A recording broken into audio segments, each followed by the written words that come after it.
Good evening, everyone.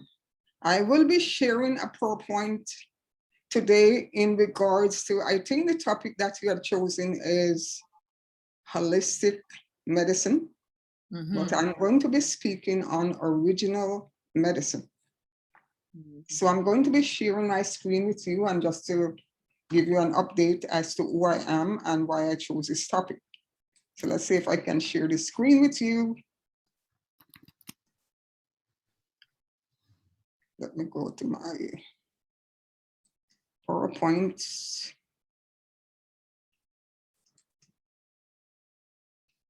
And can you all see the screen? Yes. Just answer, can you hear me and see the screen? Yes, we can. Yes. Okay, so today I'm going to be speaking about the original medicine because that's what it is. This is me. I'm Dr. Sheila Mckenzie. I am knighted as Dame under the Knight Hospitallers of St. John's, which is the longest order since the 1300s. I'm a clinician, educator, order, and humanitarian. I practice medicine and also work as a humanitarian under the International Parliament for Safety and Peace with other UN ambassador for over 10 years. And that's just a picture of me when I was with some of the ambassadors in Lebanon on one occasion. So I worked with the UN for many years and I practice international medicine, dental medicine, and humanitarian medicine. And so today I'm going to speak about original medicine because the original medicine on the earth was always holistic medicine. Holistic medicine is some kind of a new term that they're using, but the right terms, the right terminologies is actually the original medicines, the traditional medicines, and so there has been, medicine was never fragmented. You need to understand that.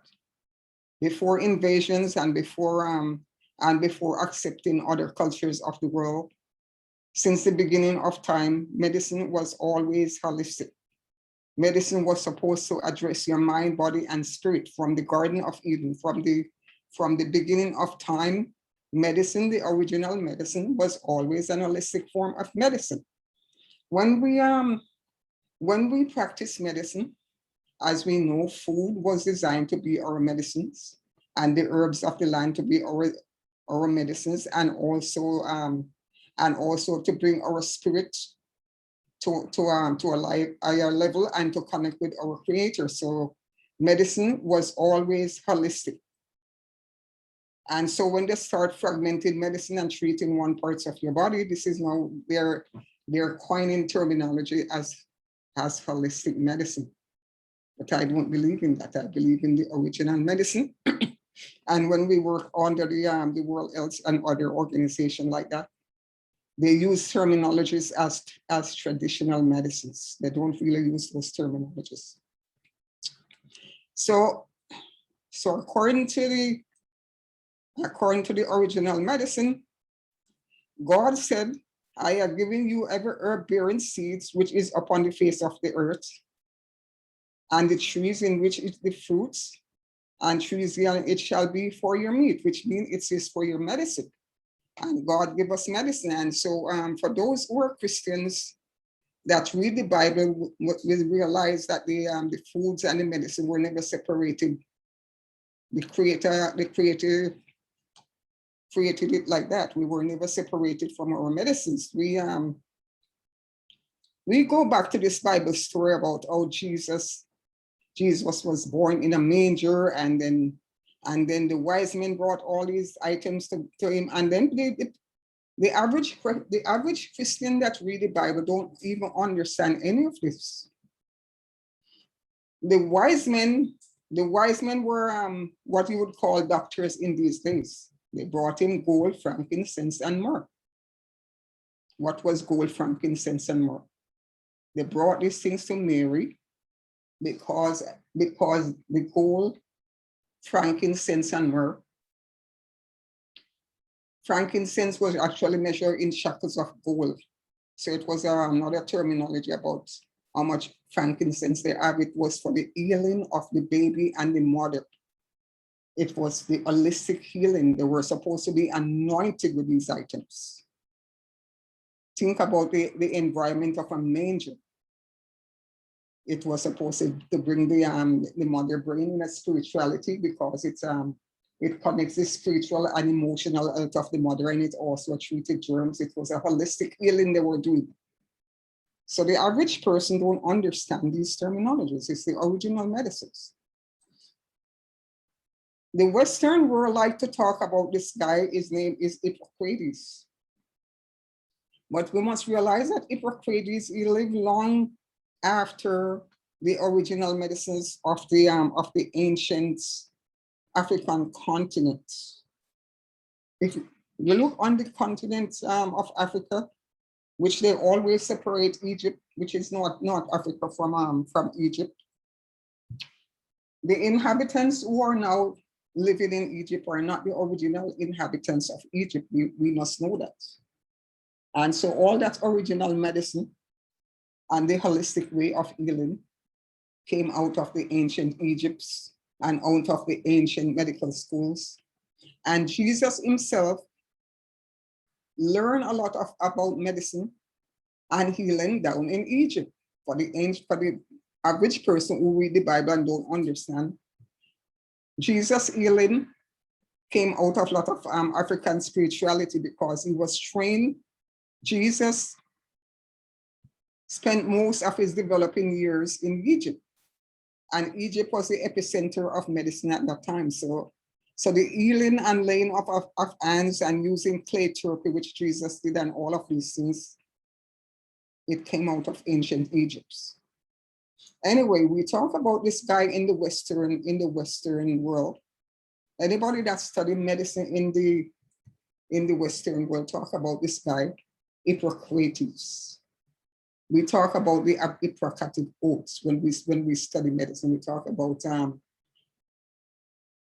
not doing harm to your clients, and they swear to the Hippocratic oath. But allopathic medicines, as they practice now, should not be reciting the Hippocratic oath, because it came out of the Greek forms of medicine, and Hippocrates was a herbalist. He was not an allopathic physician.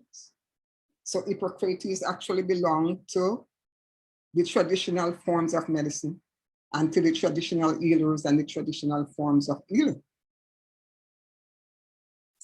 But Hippocrates, he got his idea from this African guy, if we really want to go back to medicine. So this guy lived long before Hippocrates and his ideas of medicine. So we cannot separate medicines from spirituality and medicine from harmony. I study international medicine, I study orthomolecular medicine, and I study homeopathic medicine. And the first concepts of healing within homeopathic medicines is not to heal the body, is to heal the mind of the people. When we see that the disposition of the people and their spirit is uplifted, it means that healing has begun. And that's what holistic form of medicine is. In holistic form of medicines, we always have our family praying for us. We always have a family member that knows about the medicines. They're always tending to the sick person. It was always a part of the African tradition. It was always a part of the ancient way of seeing and doing medicine. But how did these things get so bad? How did we go astray so much? All the cultures of the world, they practice traditional or the original form of healing. As I said, I did work with the World Health, and we talk about traditional healing, traditional medicine. When they're discussing, they speak about traditional Chinese medicine, they speak about traditional African medicine, they speak about on the World Health. These are the terminologies that we use. Traditional medicines of the African people. We don't use the terms holistic medicines. just for your edification. So the traditional medicine in North America, if we want to go to North America, so American traditional natural medicines are interconnected with the indigenous medicine of the Americas, which go back for thousands of years before the invasion of the early settlers. They practice the traditional forms, or the original forms of Indian medicine that live on the North American continent. And then when we speak about America, we speak about the continent, we speak about Canada, the United States, North and Central Americas. All the countries of the Americas is like 52 countries, just the education of some individuals. When we speak of America, they think of the United States of America, but all of these countries of the Caribbean are called part of the Americas. It's the Americas countries. So the Native America had no remedies for the disease of Europe, or the white man disease as they call it, such as measles or smallpox, which would wipe out thousands of them over the next few generations. Not only lost were they many, but also bodies known went to grave without healers. Despite the loss of some of their information, much has survived to this day, utilized by both Native Americans and non-natives alike. Lots of the medicines that we enjoy today and lots of what we are seeing resurfaces is from the traditional forms of medicine, which have been downplayed and been taken away, and people has just been abused for their medicine, and other things has been forced upon them. But modern days medicines are based on the plants and herbs that were used by native people in Americas for thousands of years. Some 200 botanicals derived originally from Native American has been and are still in use in pharmaceutical companies today.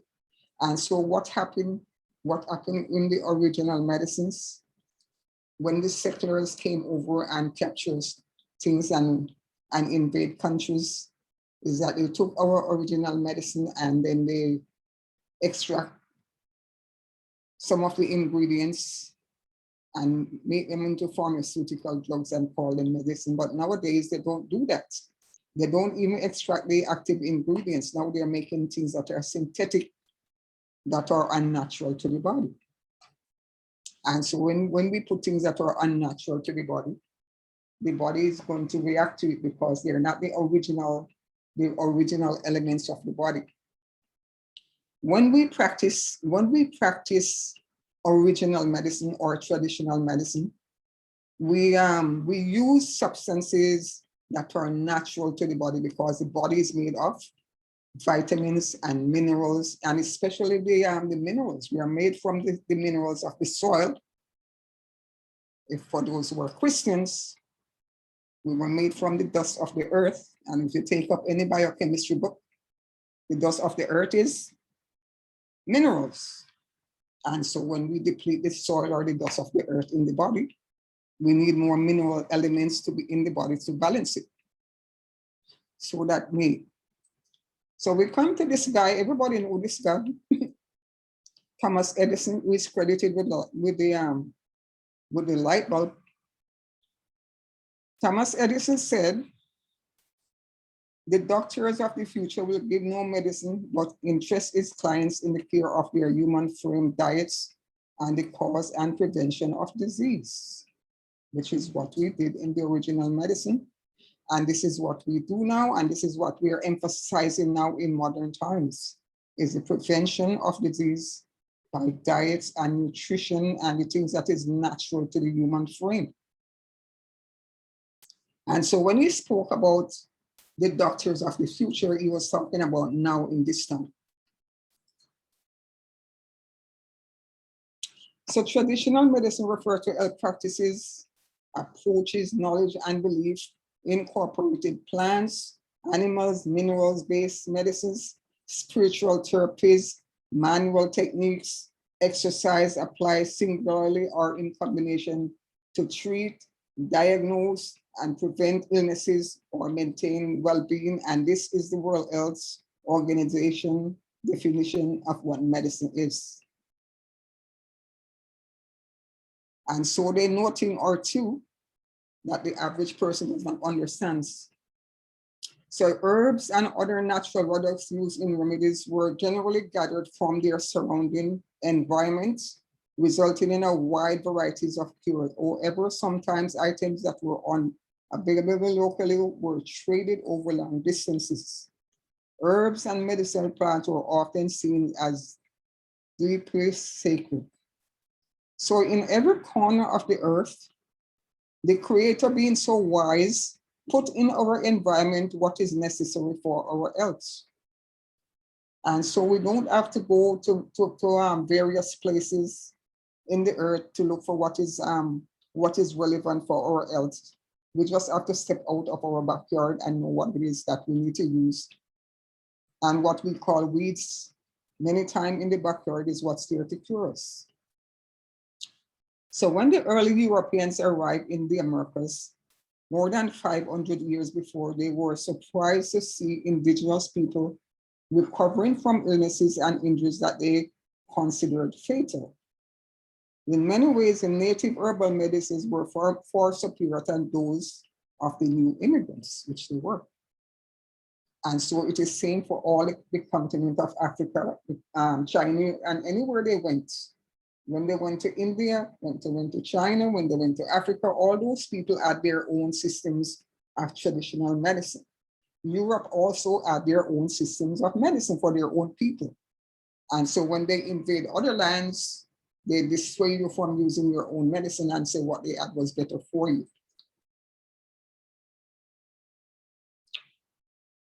So intrinsically, holistic, and the word holistic is not a good word to use. This is a degree modern medicine is only beginning to conceptualize.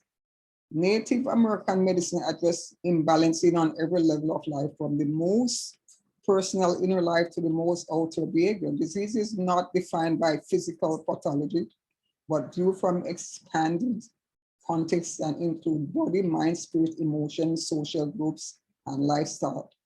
And this is why modern medicine is not successful, because modern medicine is based on fragmented medicine.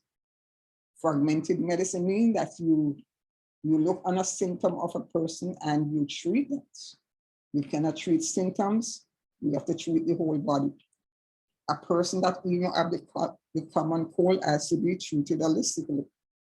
The person has to stop what they're doing that is causing their system to be compromised, take some rest, deep breathe, take some baths, all of those things. That is holistic way of healing, connect with their families, all of those things. So what is causing the cough and the distress on the body is that the body is tired and want to be rest. You can't just give some medicines for that situation and then the person just go on their merry way. So many practices are passed down orally from generation to generation and were never documented, which is what the problem was with the native people. They did not document lots of the remedies in writing, which leave many of the healing remedies a mystery. Only really did the healers such as the Cherokee, who developed a written language, put their formulas and practices into writing. And that has been also some of the problem with some of our ancient African medicine. So natural medicine in America. Parliament ordered an end to the misuse of the courts to endorse licensing, protecting alternative practice from lawsuit and vexation through Parliament. This ancient act of Parliament applied to England, to the King's order dominion. It was at one point when the allopathic professions, we're going to go into how we practice what is called allopathic medicines nowadays. They try to take over the medicines and they try to persecute people that were practicing in a more traditional way after they start fragmenting medicine until an Act of Parliament was passed that the traditional medicine should be preserved for the people to preserve their health. This charter was passed under, I think it was King Henry VIII, and it remained on the books of Canada until today, because we were under the British law. So in the 16th century, as in the 20th century, licensed physicians and surgeons were going to court to ban the activity of what they call irregular practitioners. Now they call them alternative practitioners for their day,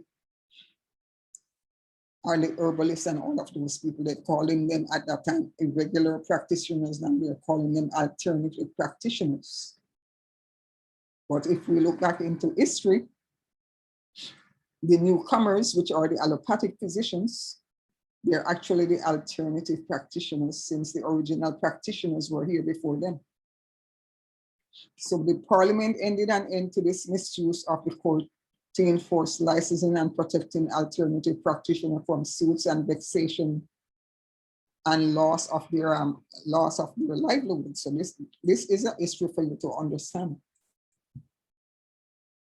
So when the American colonies, and we're speaking about this in context of North America, when the American colony declared their independence and sovereign state in July 1776, they each adopt the law of England as the common law of the states. Among the law of England so adopted is the Herbalist Charter, which means that everybody that's in Canada and the United States, for that matter, the Herbalist Charter was on the books for all times. It was never rescinded. So people, for example, that practice herbal medicine in Canada, they are still protected by the charter, by that Herbalist Charter from England, which is still on the books in Canada, believe it or not. So we won't go into all of that. That is just the history and the background of how traditional medicines were practiced here in North America. So the war on natural medicine started. Let's say when the real war of natural medicine started.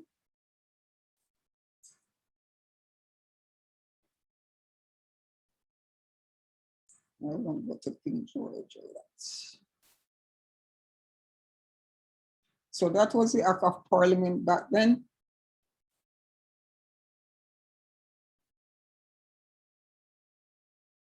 These are just the details of what is in the charter, that the medicine should be used for swellings, and they can use herbs and ointments and baths and plaster, and all of those things are in the charter. Because this presentation is quite lengthy, I'm not going to, because I have these presentations for other groups. I'm going to be skipping over some of it, the details of some of it, and if you want, I can email it to you. So nowadays you hear this word integrative medicine, and I do practice integrative medicine, which came out of eclectic medicine in the 1800s. Eclectic medicines mean that you take a lot of what is relevant from all the different groups of medicine and you use them, because eclectic medicine, unlike what it says, eclectic medicine was made popular by this guy, Dr. John King. What did Dr. John King says?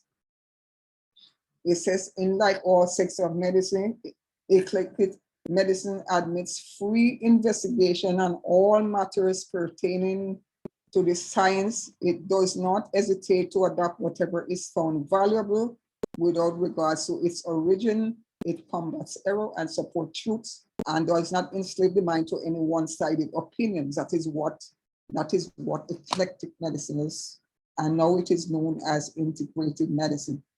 So for you who do not understand integrated medicine, that is what it is. It came out of the 1800s. So eclectic medicine or integrated medicine is a healing-oriented medicine that takes account of the whole person, body, mind, and spirit, including all aspects of lifestyle. It emphasizes therapeutic relationship to all, makes us all appropriate. It makes use of all appropriate therapies, both conventional and what they call alternatives. So you might be seeing these terminologies nowadays that some physicians adopt this terminology, integrative medicine.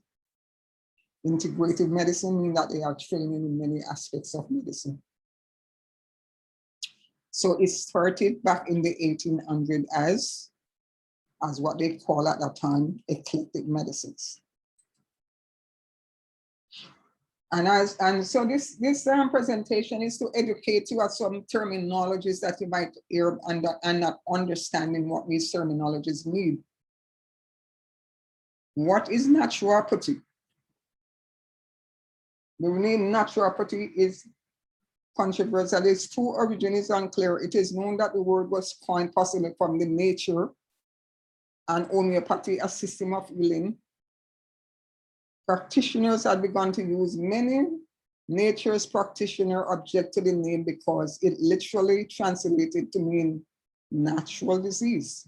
However, Dr. Luss, who is the founder of naturopathy, is credited for coining the term to help end his persecution. He was being persecuted by the allopathic medical professions. And some of you don't know the word allopathy. Allopathic medicine means your doctors that you call medical doctors. Their true name is actually allopaths. They give you medicine that is opposite to what you're suffering from. That's what the word allopathic means. It's a suppressive system of medicine. That means if you have a fever, you get antipyretics. They give you medicine that is anti to what is you're suffering from. Antibiotics. It's called allopathic medicine. And what does the term doctor mean? The term doctor does not mean your medical doctor. Everybody call their medical doctor doctor. Why does it mean? Your medical doctor is actually a physician. They treat the physical body. If you look on their certificate on the wall, it says that they're a physician on there. Their licensing body is called the colleges or the licensing body of physician and surgeons. They treat the physical body or they do surgery on your physical body. That's the title. The term doctor originated in 1303 and stem ultimating from the Latin doctora teach, from doctor sem doctori to show to teach, original make to appear right. So the doctor is actually, the word doctor comes from the original medicine, which means it's a holistic way of doing things, which means you teach people how to take care of themselves. So unless they are teaching you anything, they are not really doctor by the real sense of the word doctor. The form of medical professional dated to 1376, the title was not common until the late 1600s. So doctor. So you need to call your doctor a physician. So traditional medicine, as we continue practices that approach knowledge, lifestyle, incorporating plants, animals, minerals, spirituality, and teaching people how to take themselves. I practice teaching people self-care. When I work in the UN, we work in the villages to teach people how to take care of themselves. We work on the clinics for humanity. We're the only organization that teach people how to manage themselves in their natural surroundings. The Doctors Without Borders, you don't need them in your village or your community. They work for the pharmaceutical company and they push drugs. That's their way. They do some good because they're good for emergency situation by stitching up wounds and setting broken bones and doing all of these things. But they don't teach you anything. They are for emergency situations. So countries in Africa, Asia, Latin America use the traditional forms of medicine to meet many of these countries use the traditional medicine as their sole source of medicine. And this is from the World Health Organization website when I was working there. Up to 80% of the population use traditional medicine for their primary health care.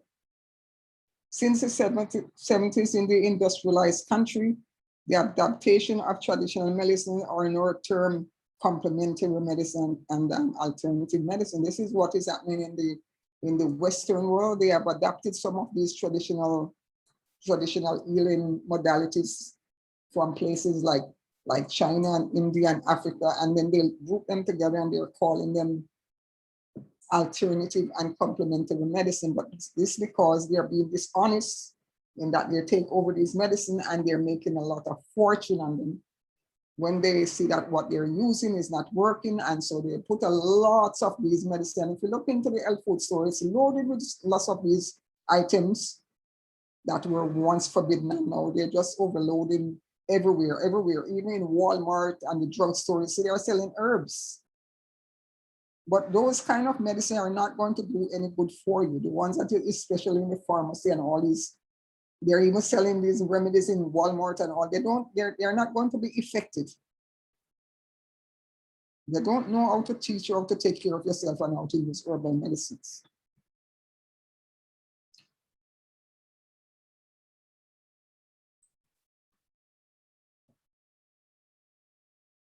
So as we said, the North American traditional medicine, it was interconnected with the land. The African traditional medicine, it's interconnected with the land on the people. And each people in their village, they had their griots, they had their tribal leaders, they had their medicine man or medicine woman to do all of these things. And so the next generation would learn from these people how to take care of themselves. And so unless we go back to the old way of doing things, we are just losing. So as a humanitarian is an informal ideology of practice whereby people practice humane treatments and provide assistance to others. It is a doctrine that people's duty is to promote human welfare. I'm a humanitarian doctor. I'm a doctor of humanitarian services. All human beings deserve respect and dignities and should be treated as such. Therefore, the humanitarian work towards advancing the well-being of humanity as a whole. And so what is humanitarian medicine? We practice we practice the when you're a humanitarian medicine doctor, you practice the traditional forms of medicine, and you teach people how to take care of themselves. We teach, we don't really treat. We do treat and give some first aid remedies from time to time when we do these things, but the whole concept of humanitarian doctors is to teach people how to take care of themselves. 1 second. 1 second.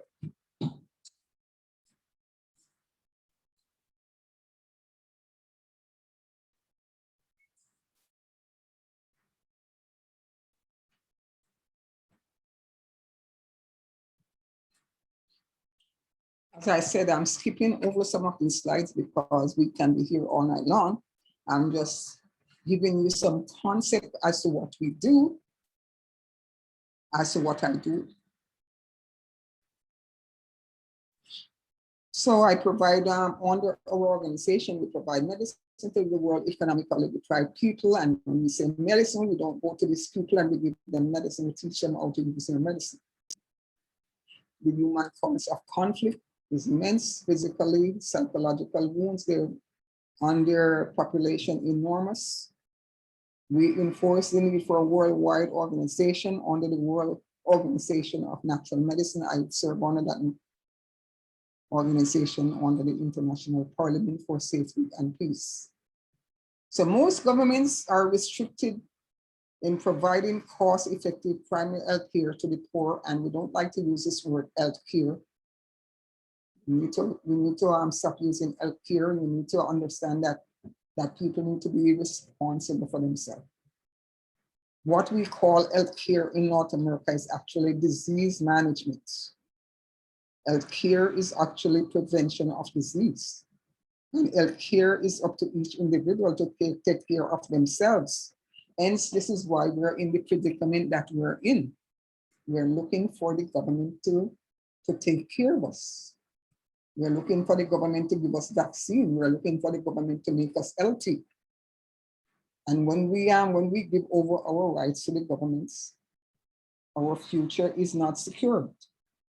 And the future of the next generation is not secured, because when we give our rights to the government, we have no responsibility for ourselves, and then we get sicker and sicker, and the end is not right. So we know because of this, when all of this start going downhill, since the Industrial Revolution. I'm not going to be going into lots of all this history of where these things started.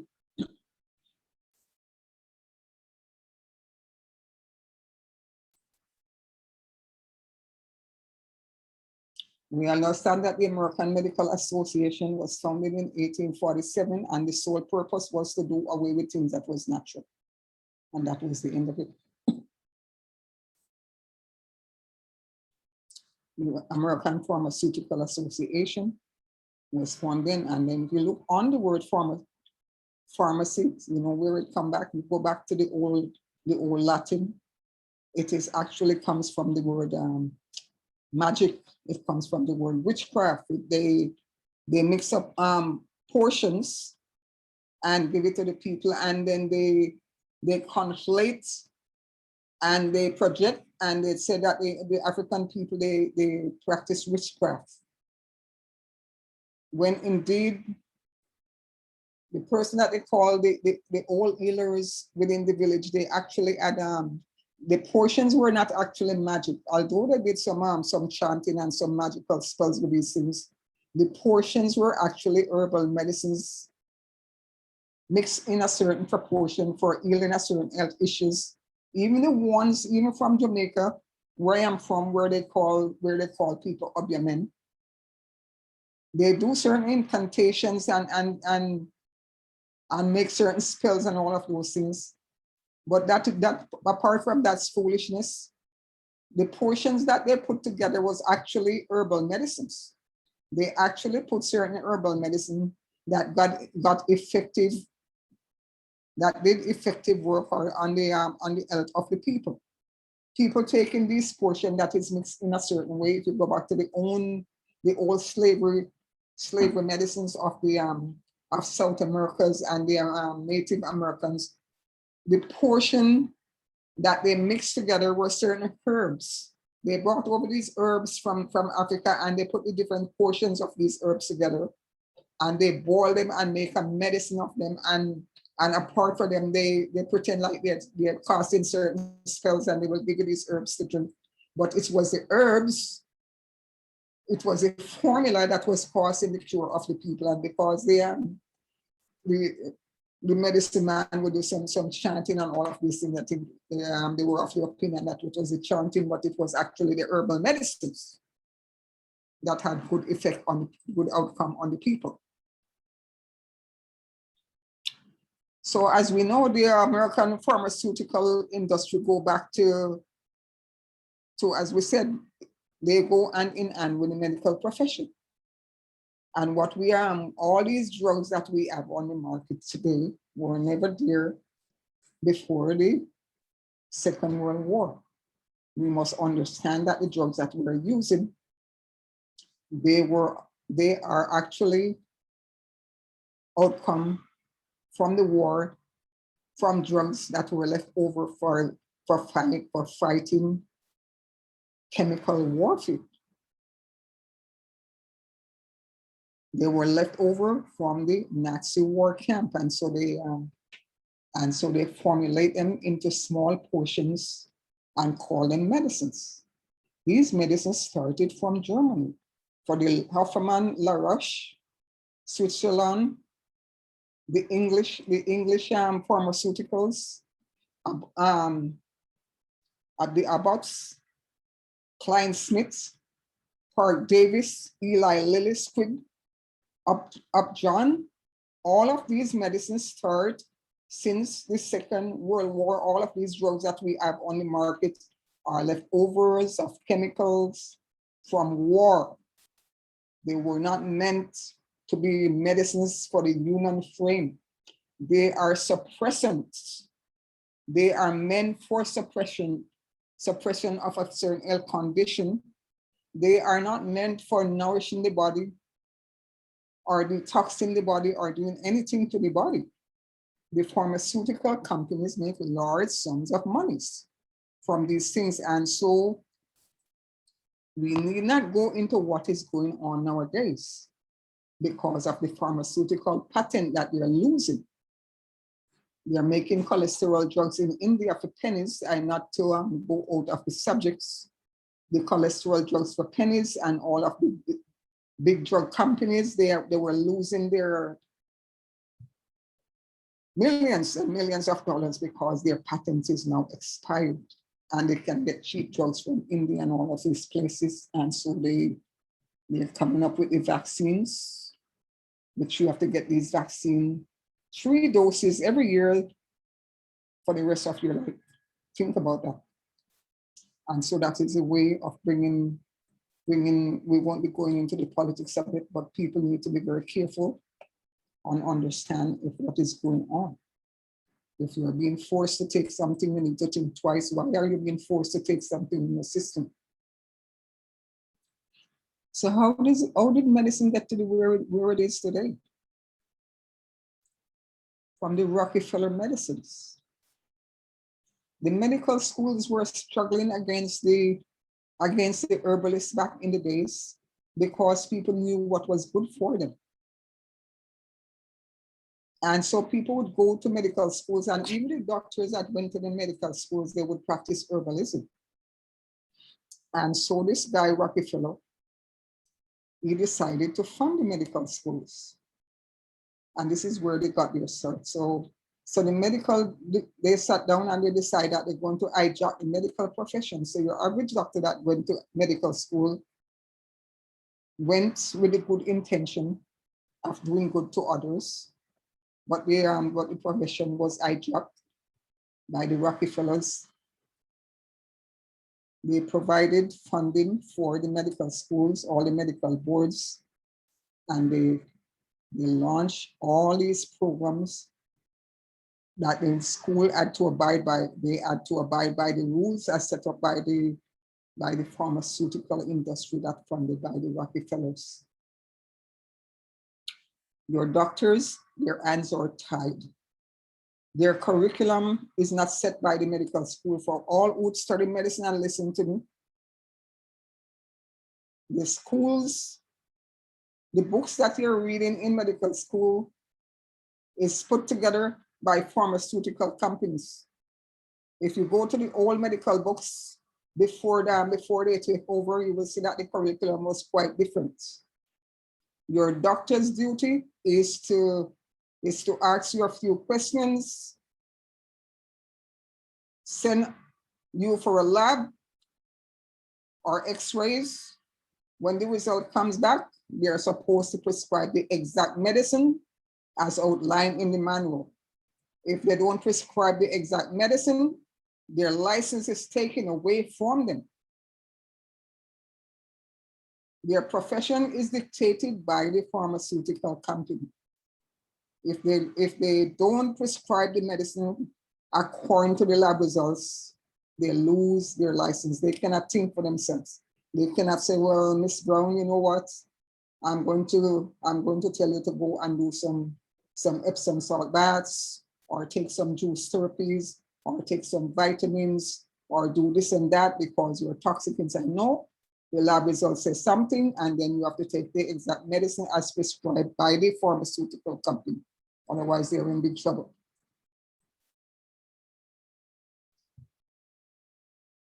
So these are all how we are where we are today. So the medical education has been controlled.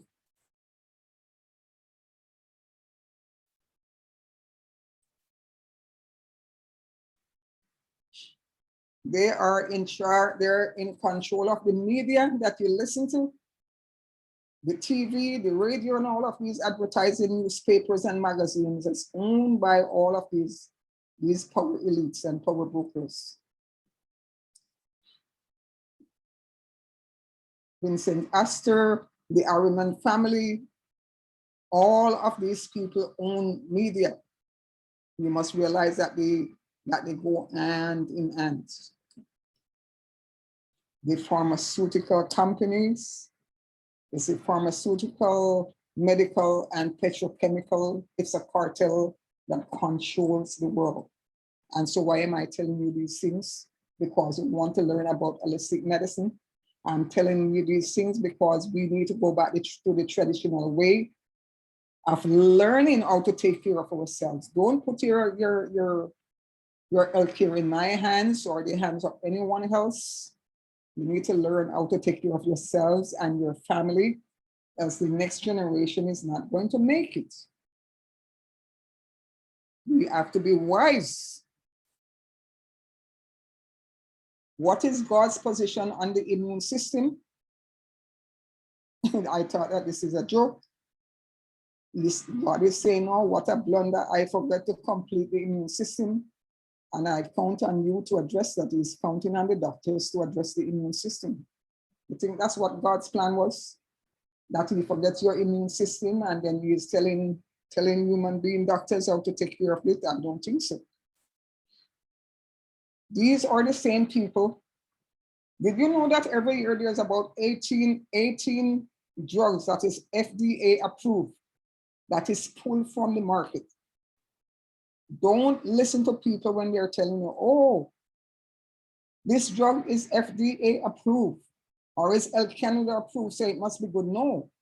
When they have made a certain amount of money on a certain drug and they know that it's harmful, it is pulled from the market every year.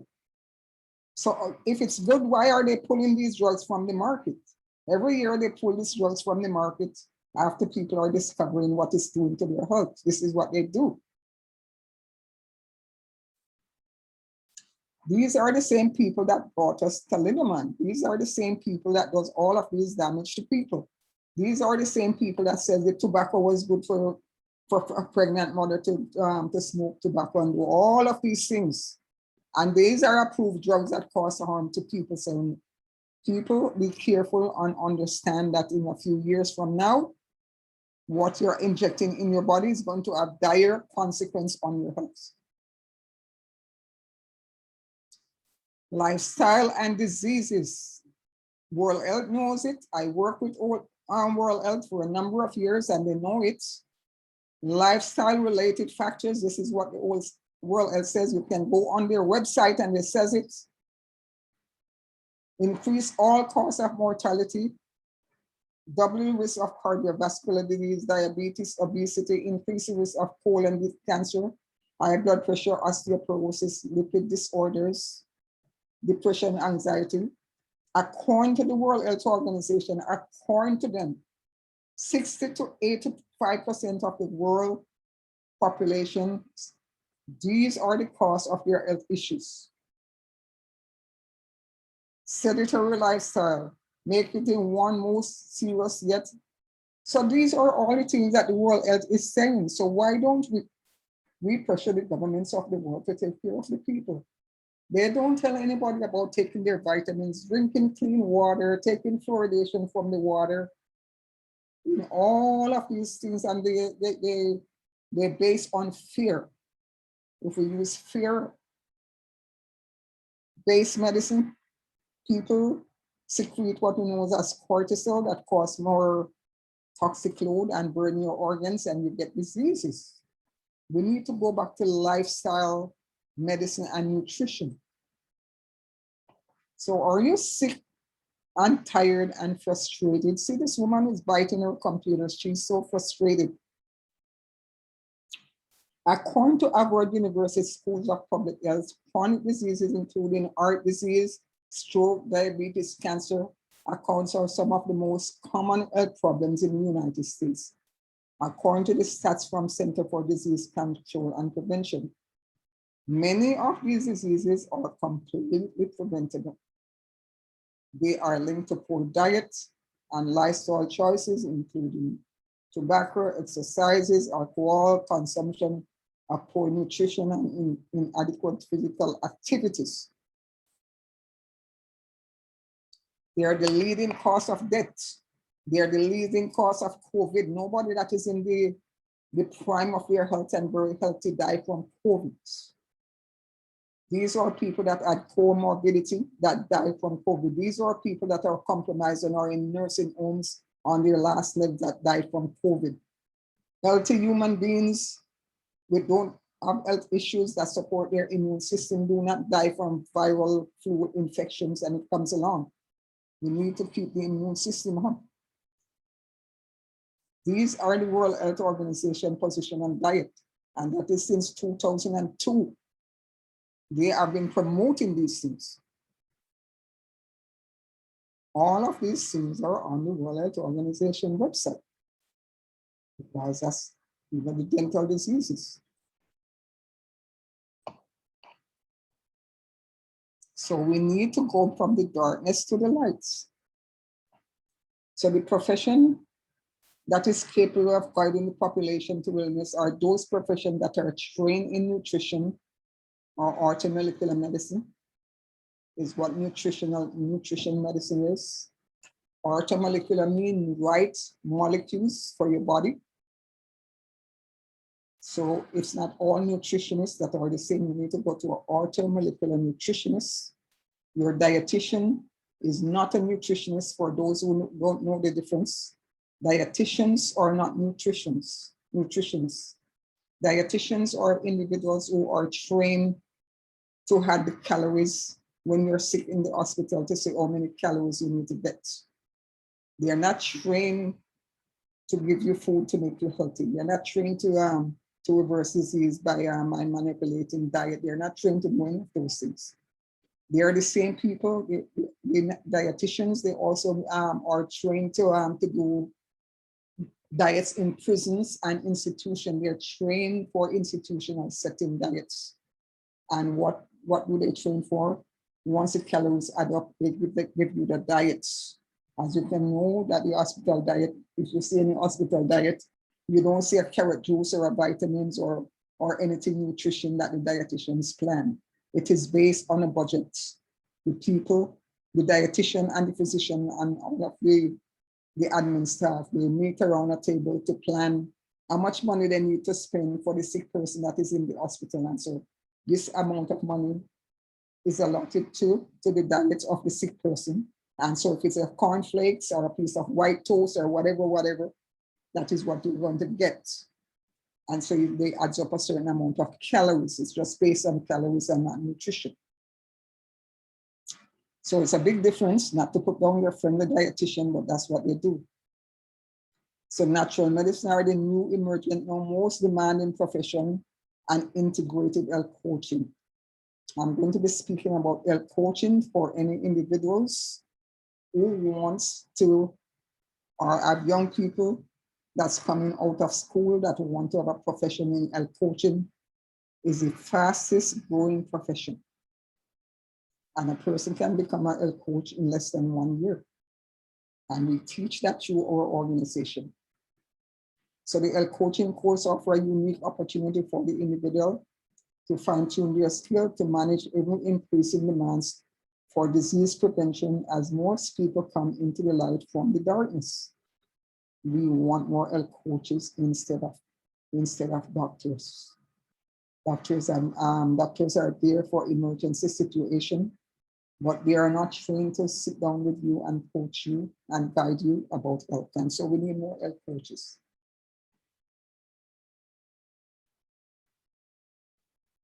So the business of sickness, it's a big business. It's trillions of dollar business, sickness. It's a big business. This is you in a physician office. You are just a number. It's a business. This is you in the hospital. You are just a number. If you look on the foot of the bed, there's a tag there with your name on it. And if you're dead, they just wheel you off to the mortuary. This is you, you're dead, and they give you an autopsy. Business of sickness and disease. It's big business. Look at the man that is giving the autopsy. He looks like he doesn't really care.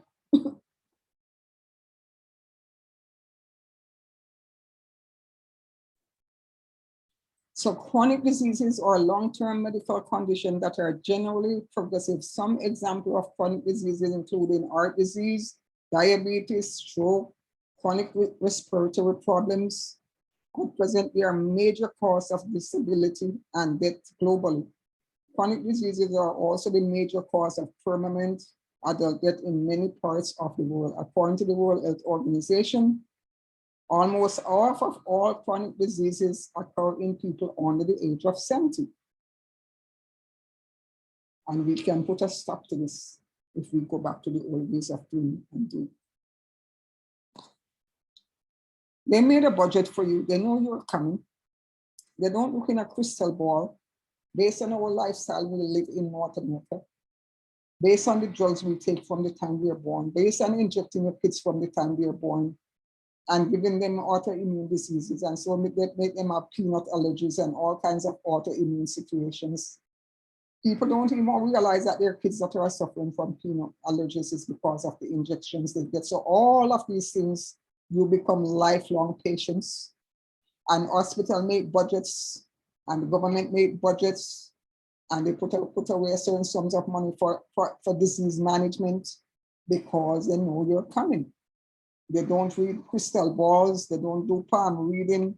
They have stats out there based on what's going on, that they know that they're going to have certain amount of people coming to the hospital each year and certain amount of people with chronic diseases. And so they plan for these things. But a better future is to stop the disease mandates. You need to have education, lifestyle, and nutrition, and to manage the environment. So out of the darkness into the light is where we need to go with this. Education is the key to eradicate diseases. People must stop just watching TV and listen to news and go back to the libraries and not just listen to the reading modern books. Go back to reading your books of your old African histories and the history of our people and the medicines of our people and how we manage so far, and teach the next generations. We're not going to the restaurants is a good idea for the family to get together and start preparing the meal as we used to do in the old days, where everybody prepare a meal and sit around the table and speak to each other, and where we had worships and where we read books and where we communicate to the young people. We need to do this. So I'm inviting any individuals in the audience that have young kids or kids that are looking for a new career, or individuals who want to change career paths, to contact me and to learn how to become a health coach. It's a new emerging profession that you can learn in less than 1 year and be certified, and to help your community and make it into a profession to guide others individuals. So what is the role of the health coach? The health coach helps people clarify their health goals and implement and sustain behavior, lifestyle, and attitude that are conducive to optimum health. A coach learn to guide the people to take care of themselves. They assist people in reducing the negative impact of chronic conditions such as cardiovascular disease, cancer, diabetes, etc. So I will just sum it up here. In 2000 BC, what did they say? Here, eat these roots. In 1000 AD, the roots is held here. They say a prayer. The root is Eden, they would say at that time. In 1865, they said the prayer is superstitious. You need to drink this portion. In 1935, that portion is snake oil. You should swallow your pills. In 1975, they said the pill is ineffective. You take this antibiotics. In 2000, they says antibiotic is ineffective. Here we must take and control the roots, which is what they're doing. They're trying to control the traditional roots. Did you know that? Because what they do is not working. In 2000, And 15, what do they say? We, the natural medicine people, we says, we will not allow any takeover of the roots, the leaves, the bark, or traditional medicine techniques by the allopathic profession. We are not going to do that. And in 2021, what are they saying? It's the age of vaccine, or you will not inherit the earth made new. Think about that. If you don't take vaccine, you will not inherit the earth made new. And please listen to these terminologies that they're using. Build back better. Let that sink into your heads. When you hear this word, build back better, they want to destroy the world and make it new. And some people should inherit the earth. Don't be a pawn in the scheme of things. There's my contact information for anybody that would like to contact me to learn more. You can go to this college, you can meet them College of Humanitarian Medicines. We formed it as a branch of the World Organization back in 1989. This is my website, Dr.Sheila Mckenzie, or you can also contact me on the World Organization websites.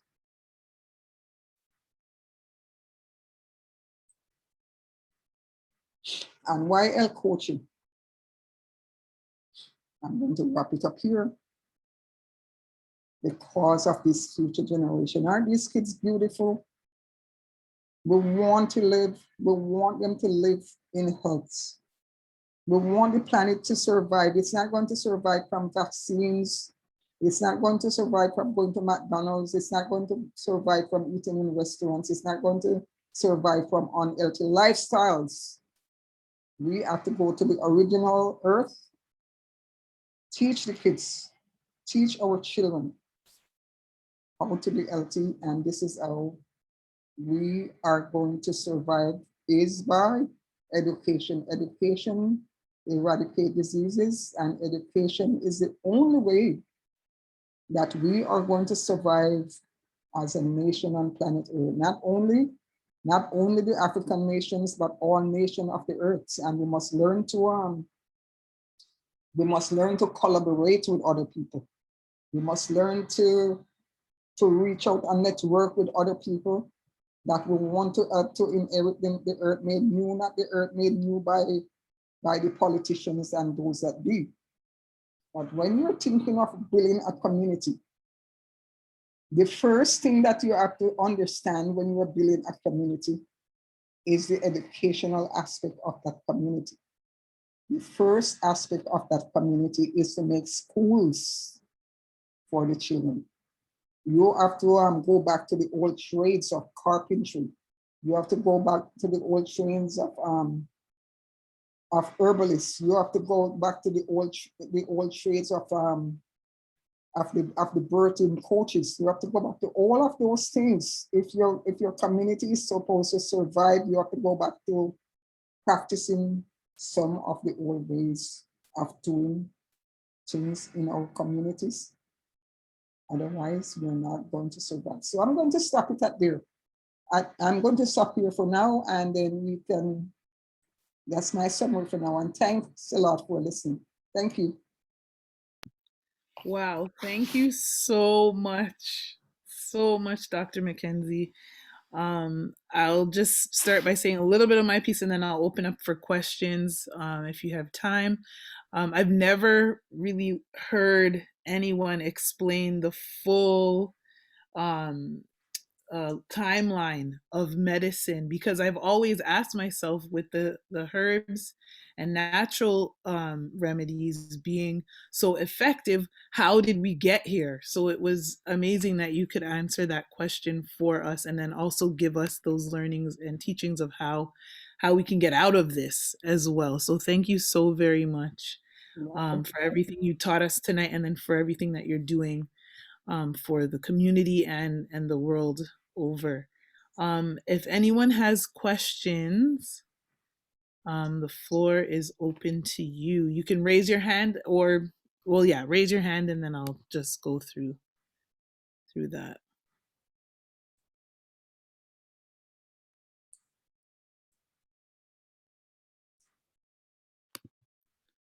Let me see. Don't be shy. I'm here to answer your questions.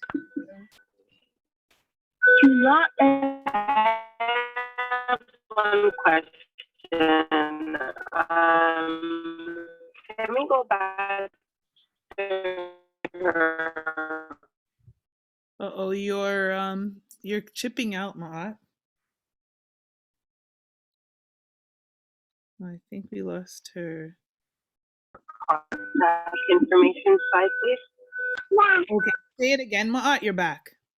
You just chipped You out. can type your question in the chat box. Mm-hmm.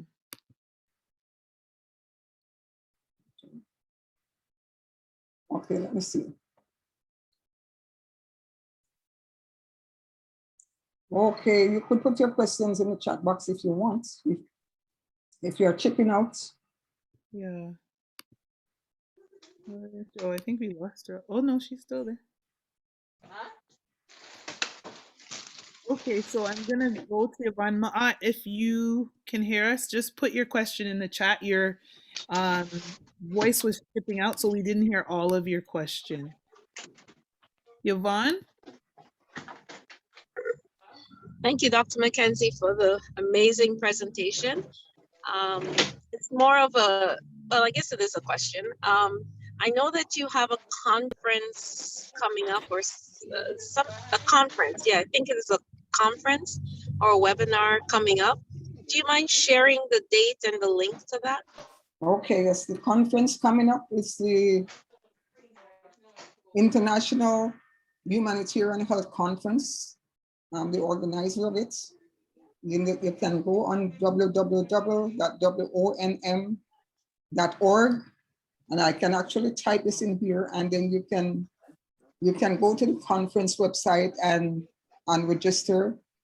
It's on November. It's for 5 days conference, and we have 17 of the world leading researchers and doctors who will be presenting many topics that you can learn from. And it's over from, it's 3 days from November 5th to 7th. And also we have replay of the conference. Once you attend the conference, if you miss any of the presenters or you miss any portions of the conference, you can also go back to the replay. We had the largest natural medicine conference last year, October. We had 2.5 million people attending from across the globe, because our whole mandate in our organization is to educate the people, is to educate them towards wellness and self-care. So the conference is going to be www.wonm.org.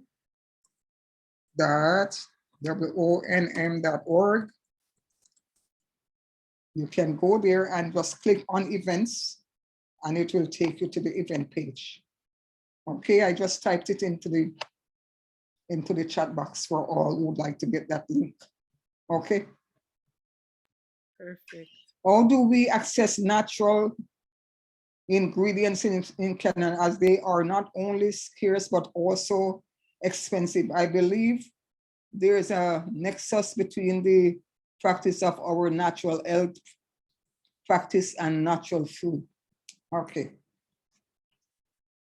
So as I said, to be a health coach and to practice naturally, taking a course or getting somebody that is in that kind of business to guide you is a good idea if you want to get started. You don't even have to source anything.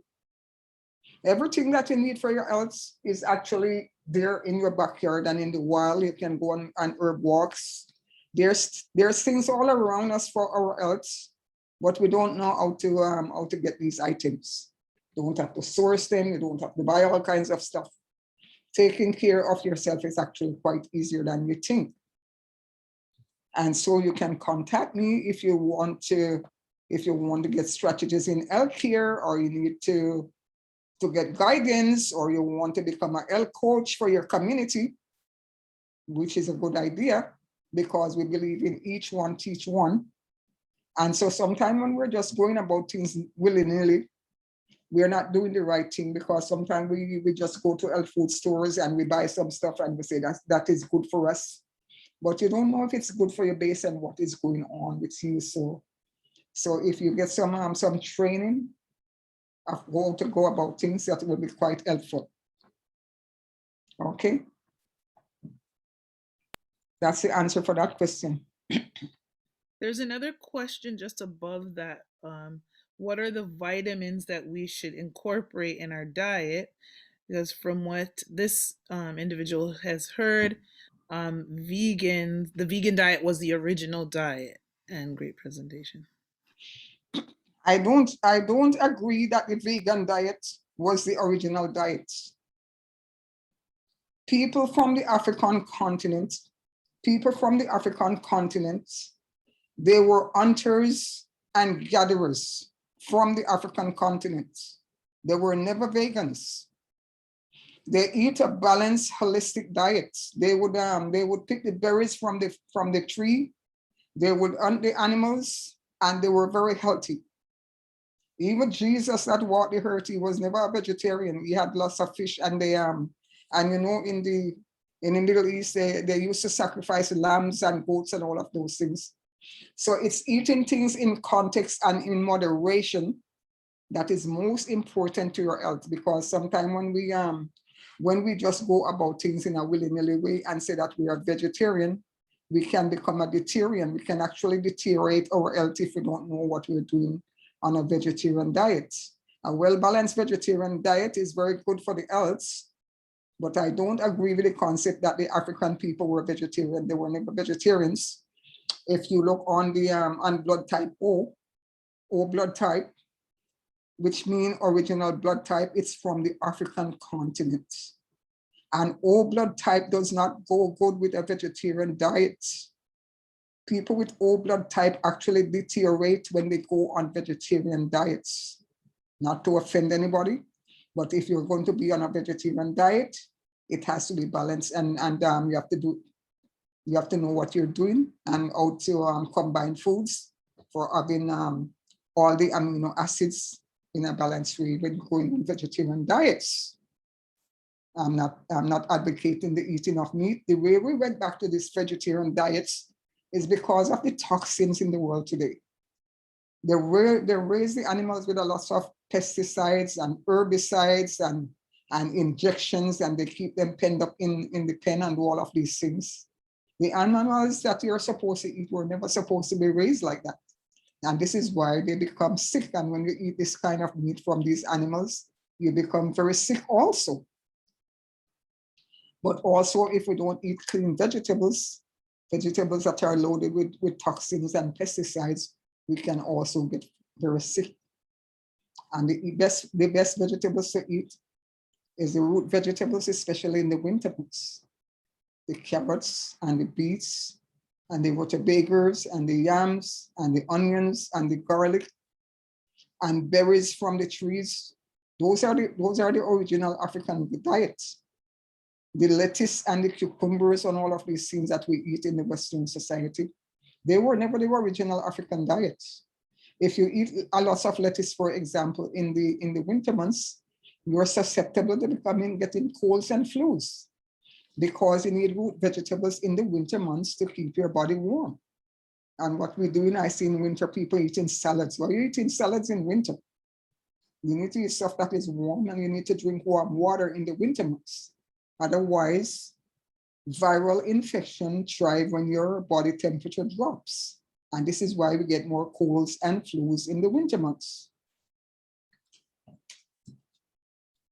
Okay. What is it? The planet, that's good. There's one, is the alkaline diet that Dr. Shebi was very passionate about the most effective for detoxifying your body? Of course, if we eat lots of fruits and vegetables and we do things in the original way of doing things, your body is going to be more alkaline. Your body is just going to be naturally alkaline if we eat in a certain way and we stop processing our foods. The more we eat raw foods, the more alkaline we become. And when we're acidic, It means that our body is deficient of minerals. Minerals is what keeps our body alkaline. Those are mineral deficiency. When your body becomes acidic, it's a sign of mineral deficiencies, because the electrolyte minerals is what keeps us alkaline. So the moment people are deficient in minerals, then the mineral drops and the ratios drops in your body, you're going to be acidic. And this is why at that time you have sprouts and juices and all of those things to bring back the pH of the body. So how would one tell that their body is too acidic? Like, are there symptoms that you can, because I mean, you might think, oh, I have a headache, but then you might be dehydrated, or you know what I mean? Like, so how would you tell? A simple way is to get a pH paper and stick it in your urine. And if it's not a 6.5, you're acidic. Okay, so your urine. Okay. The urine and your saliva, especially when you wake up in the morning. Okay. The morning urine. But if you'd like to learn more and become a health coach, and to please attend the conference, and please contact me for more information. I don't really give information as to which vitamins you need to take or which mineral you need to take and all of these things. I cannot give health advice as part of this presentation, because health advice is specific. It's specific to the individual. So I interview you. I do interviews over the internet. I do tongue diagnostics, because the tongue shows a lot if you can't come to my clinic. And then I can provide advice that way based on what is going on to the individuals. But to just take something and say this is for you and this is for you, that is the allopathic definitions of doing things. They're treating symptoms instead of seeing what the whole picture of the body is, so I can make proper recommendations. Okay. Hi, it's Matt. Sorry. I didn't get a chance to get your contact information from the slide. Can you just put it up again so I can screenshot it? Oh. I'll type it here. You can go to my website, Dr.Sheila Mckenzie.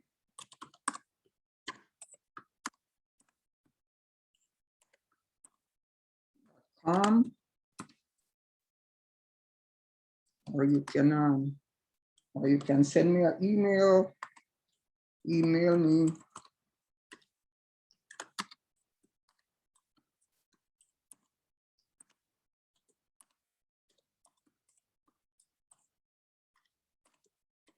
You can contact me there if you want to learn more. I can give you all the links and give you more details. Okay.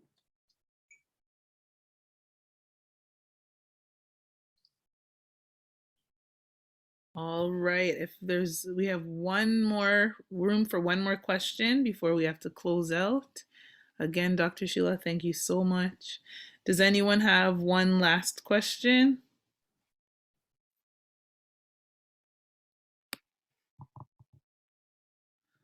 All right. So I'll ask one last question. Would you say there are foods that human beings, other than of course your normal processed foods, I guess, but are there foods, you know what, and even throw in processed foods, are there foods that you would say never eat, that you should like your body just cannot agree, and nobody can agree with these foods? Sugar. Sugar is the number one thing that is not supposed to be in the human diet. Okay. Sugar is detrimental to everything. If you could just start eliminating sugar out of your diet, your health is going to improve a lot. Just by taking out sugar out of your diet. And there are so many items that have sugar. If you can cut back on sugar or eliminate sugar out of your diet, sugar is actually not a food, it's a poison. It's a poison to the system. And when I'm saying sugars, I don't mean sugars as in having a fruit, an orange or a pear or a banana. I'm talking about white sugar and sugar processed foods with sugars in them. You need to eliminate those from the diet. if you want to be healthy. Okay? Okay. All right. Thank you so much. This was great. Thank you very much. And thanks everyone else for coming out. I hope you guys have a blessed rest of your Sunday and a blessed week as well. So take care, everyone. Stay safe and stay healthy. And please contact Dr. Sheila. I will be doing that myself because this was amazing. Thank you very much. Thanks a lot. Bye-bye. Take care. Good night.